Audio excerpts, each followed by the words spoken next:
Hi, this is Mr. Fokowski, and unfortunately I was unable to stream YouTube live because my internet is apparently too slow, so this unfortunately will have to suffice. So I'm going to go through units 1 through 4, major overarching concepts that you should certainly be familiar with for tomorrow's examination.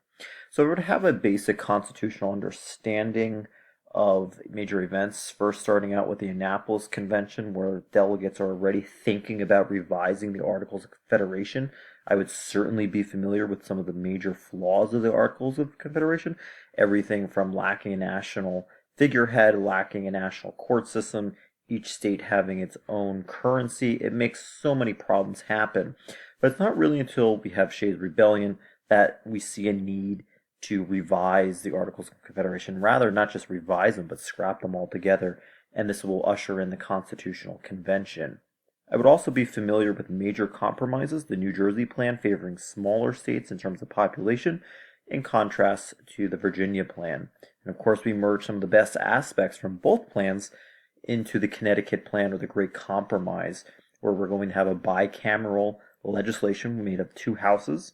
House, of course, being more responsive to the people, the Senate at this time being elected by members of the state legislatures. You also have the 3/5 compromise that gets the southern states on board to ratify the U.S. Constitution. And you really have much of the voting requirements that are going to be left to the states as we see today. Some states have voting ID laws, while other states do not. I would also be familiar with the 27 amendments. The only two amendments I would not be so concerned about would be the 9th Amendment or the 11th, but the remaining 25 amendments you should definitely be aware of. And again, some of your major tricks after you really get past the Bill of Rights, going with the 12th president. Of course, you have one ballot, two people, so you can't have a vice president and a president of differing parties.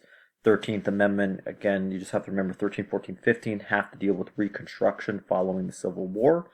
16th Amendment, you are 16 or starting to pay taxes. 17 senators, we try to remember in terms of alliteration. 18, you can't drink. 21, of course, you can. 19th Amendment, suffrage, one woman, 9 months, think pregnancy. 20th, the 20th day of January, you will now have the president being elected. Not elected, but inaugurated. 22nd Amendment, two terms. 23rd Amendment allows Washington, D.C. to vote, 2-3 D.C. 24, 2-4, leave the poll tax at the door. The 25th Amendment, dealing with presidential succession in order, deals with 2-5 die. 26th Amendment, 2 plus 6 is 8, which is going to allow 18-year-olds to vote. And then the 27th Amendment, I don't really have a trick for that, but just remember that Congress cannot raise its own pay for that particular congressional term.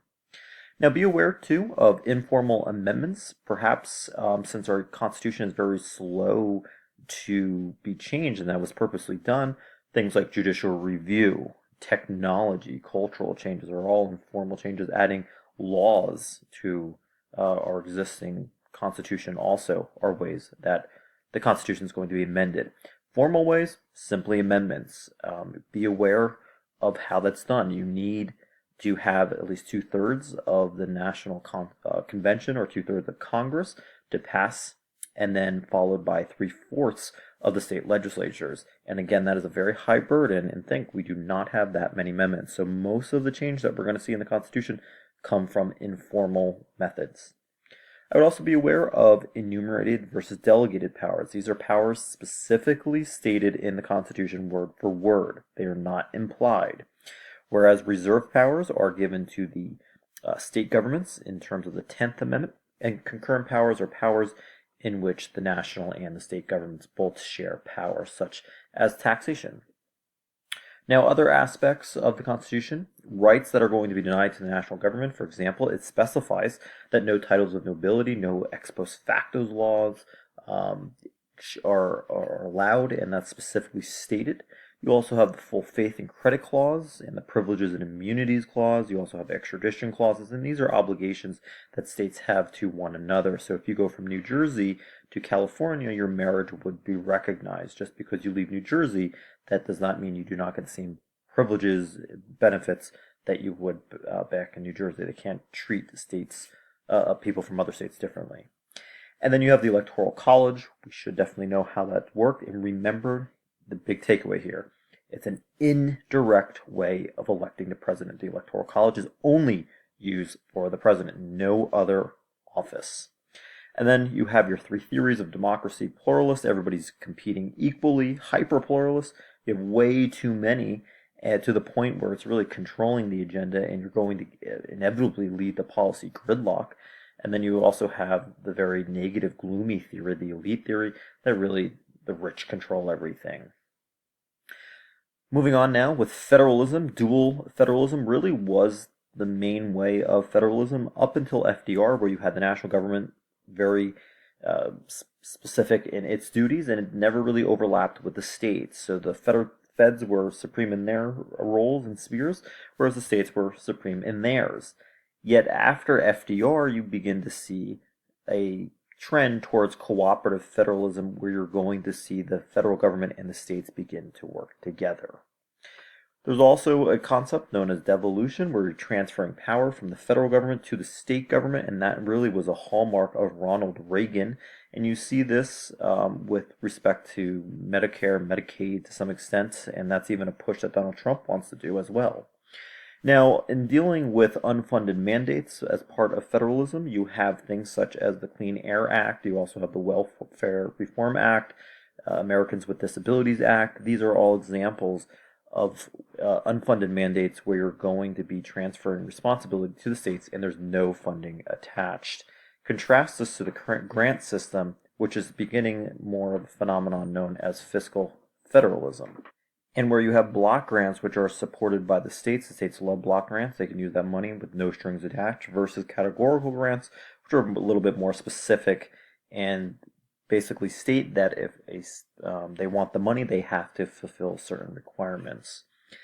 Major cases involving federalism: McCulloch v. Maryland, Elasta Clause, anything that's necessary and proper, the federal government is allowed to do. That is a major power right there. Gibbons v. Ogden, the Commerce Clause. Again, this Commerce Clause has been used to regulate basically anything and everything, with the exception of a few things, and that's where we see pushback on U.S. v. Lopez in the 90s with the Commerce Clause, saying that the Gun-Free Zone Act around schools really has nothing to do with commerce. But really know that these two cases, along with Marbury v. Madison establishing judicial review, are what's going to really strengthen the power of the federal government, specifically Congress. Okay, moving into Unit 2, political socialization. Of course, this is the process really in which people begin to politically orient themselves. So of course, you have things like the media, you have schools, but family is really the number one way in which people are politically socialized. The family is very important in terms of that. It could be family discussions at the dinner table, or just simply watching what your family watches on television in terms of their news source. Now, it is important to note that trust has significantly declined in our government since the Watergate scandal as well as the Vietnam War, and really that has not really fully recovered. There was a little bit of a bounce back after 9/11, but that has since declined and leveled out. Now, with respect to voter turnout, really about 50%, 50 to 60% of registered and eligible voters turn out. But you see this much lower for midterm elections, and even in between midterm elections, it's even lower. There was even one school board election in Friedan a few years ago where I believe the turnout rate for the Board of Ed elections was about like 11%, so it is very low. But some of the reasons for lower turnout: you have to register, number one. You have voter ID laws in some states. Why is election day on Tuesday? If you have bad weather, right? All these combinations of factors can lower turnout, not to mention political efficacy can be very low. Does my vote really matter when millions of other people vote?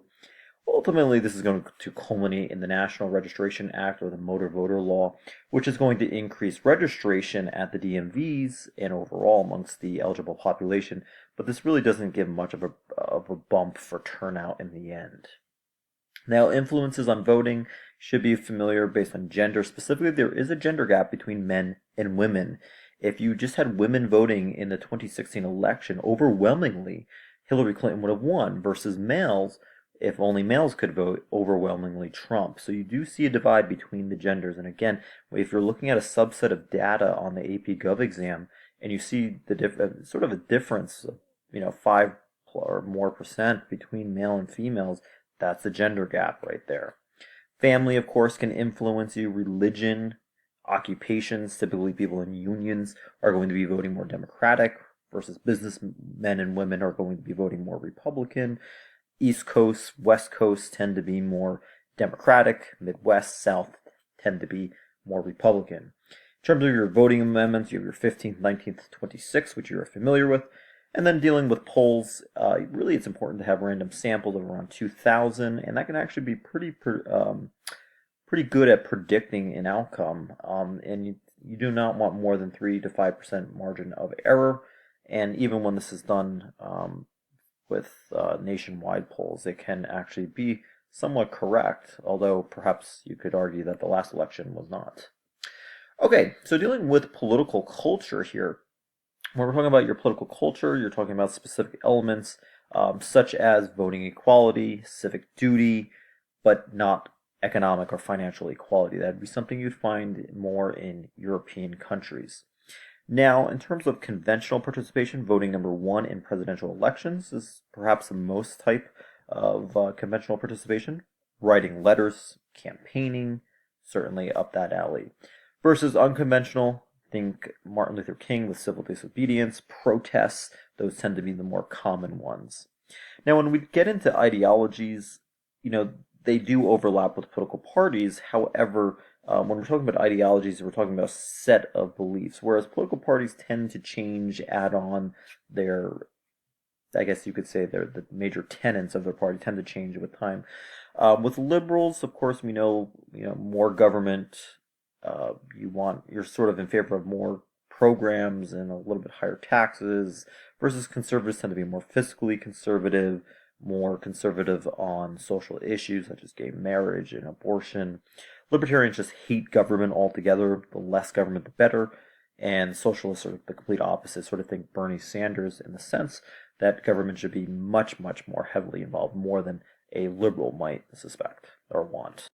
Now, going into Unit 3 with respect to political parties, certainly they do play a purpose, although really support for political parties has transitioned over to an individual candidate, and candidates are less reliant on political parties. They still play major roles, right? The little R or the D are going to tell a voter what that person ultimately represents. Remember, political parties are important in terms of linkage institutions. They are also important with respect to the watchdog function. They keep the other political parties sort of in check. And as I said earlier, they have become weaker over time, really since the 1970s. And you've seen, for example, realignment, especially after or right around the FDR election, where you have voters in the North aligning themselves now, not so much with the Republican Party, but now they're realigning themselves with the Democratic Party. And the same thing in the South, but towards the Republicans. And when you have this is where you're going to see a critical election, where you have realignment occurring. Now, most of the recent phenomenon has been de-alignment, where voters are not aligning themselves with either party. And we see this with split ticket voting, where people are voting for Democrats, let's say for the president, and Republicans for Congress, right? This is going to eventually lead to divided government. And we've seen that, especially in the last, not the Trump election, but the last midterm election for President Obama, my apologies. You don't see so much of straight ticket voting. You really would only see that with people who are very firm in their ideology in terms of political parties. Now, one thing that's going to transition more power to people in the selection of who's going to represent the nominee for the Republican or Democratic Party was the McGovern-Fraser Commission, which is going to establish your primaries. Now, of course, Democrats have what are called superdelegates, where these are very elite people who automatically get a vote in terms of selecting who the nominee is going to be. Republicans do not have this, and it is somewhat controversial, as we saw with the Democratic primary between Bernie Sanders and Hillary Clinton. Now, there is a winner takes all in our election system, especially as we see at the Electoral College, and that can make it very difficult for third political parties. But nevertheless, we are familiar with the B example that, when third parties have a good solution, at the end of the day, they're going to sting the party, but they're going to die because the major parties are going to assume them. All right, we're going to finish up in the second video, so be sure to transition, and we'll conclude there.